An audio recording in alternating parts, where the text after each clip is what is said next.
Dengan membawa spanduk dan pamflet, pengunjuk rasa menyuarakan dukungan untuk revisi Undang-Undang Nomor 30 Tahun 2002 tentang Komisi Pemberantasan Tindak Pidana Korupsi.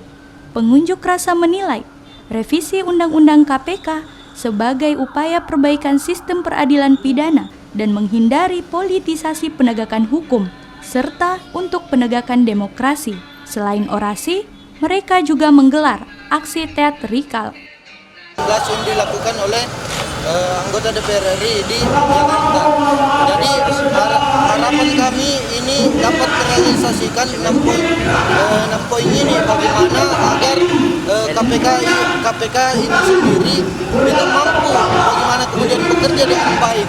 Hadirnya revisi Undang-Undang KPK ini bukan untuk bagaimana kemudian melemahkan KPK, tapi bahkan untuk bagaimana